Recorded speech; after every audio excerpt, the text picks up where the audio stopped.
We've all been there. The deadline is looming. You know exactly what you need to do, and yet you find yourself organizing your bookshelf, watching just one more video, doing anything and everything except the one thing you are supposed to be doing. And with that procrastination comes a guilt.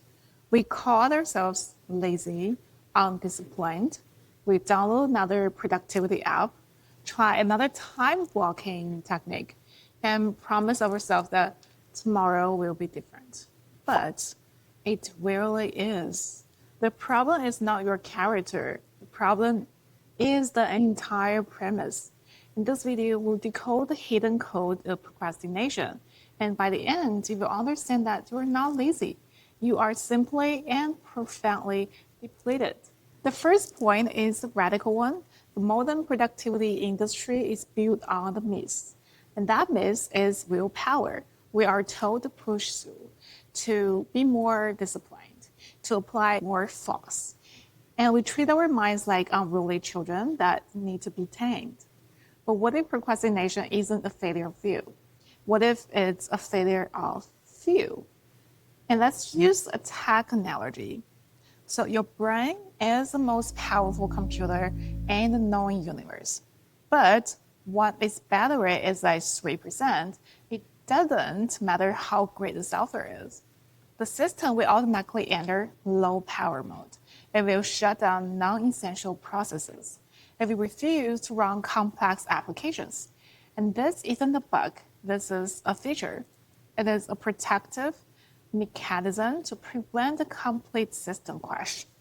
So procrastination is your brain's low power mode. It's a brilliant self-preserving signal that your foundational energy is critically low. The question isn't how can I force myself to work? The real question is, where is my energy going and how do I get it back? So this brings us to the core of the issue. In traditional Chinese medicine, the system responsible for transforming the food we eat into usable energy or qi is the spleen. The spleen is your body's central energy conversion engine, but it does more than that. The spleen also governs the capacity for clear focus and sustained thought. It's the hardware that runs our intellectual applications. So when this engine's weak, a condition called spleen qi deficiency, several things happen. First, your energy production plummets. You feel tired and heavy, but crucially, your ability to think clearly also collapses.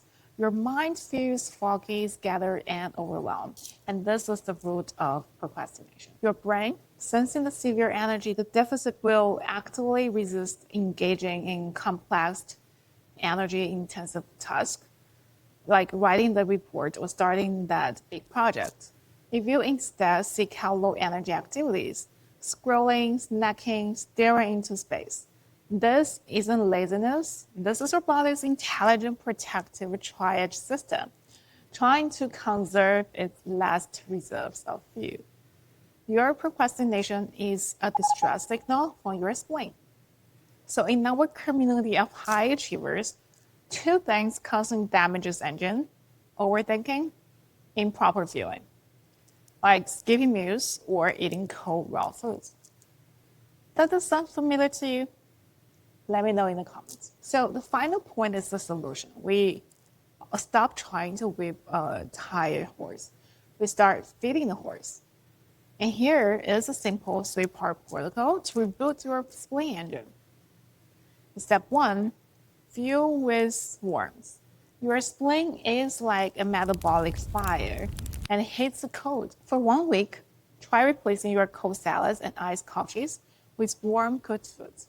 Think roasted vegetables, nourishing soups, ginger tea, and you are literally adding fuel to your digestive fire. Instead of asking it to waste energy, warming up cold food. Step 2, schedule worry time. So overthinking is the biggest drain on your spleen's energy. You can't just stop worrying, but you can contain it. Schedule 15 minutes every day, your official worry time, to write down every single thing you're anxious about. So when the time is up, close the book. You're training your mind that there's like a time and place for processing, which frees up the mental energy for the rest of the day. Step 3, the 5 minutes grounding work. The spleen is associated with the earth element. So when you feel overwhelmed and want to procrastinate, don't force yourself to work. Instead, put on your shoes, leave your phone behind, and go for a brisk 5 minute walk outside. Focus on the feeling of your feet hitting the ground. And this physical act of grounding is like a powerful way to calm an overthinking mind and gently reboot your system. So to recap, 1, procrastination is not a moral feeling. It's your body's intelligent low power mode. And 2, it's often the stress signal from your spleen system, your body's central energy engine. And 3, you can begin to fix it by fueling with warmth containing worry and grounding yourself in movement. You are not lazy. You have simply given the wrong user manual for your own body. And my mission and the missions of the channel is to use AI and technologies to decode this user manual for you, to create the right tools and help you understand your unique energy patterns so you can move from the state of constant depletion to one of the sustainable power. If you're ready to stop blaming yourself and start nourishing your system, subscribe. And welcome to the end of procrastination. I'll see you in the next one.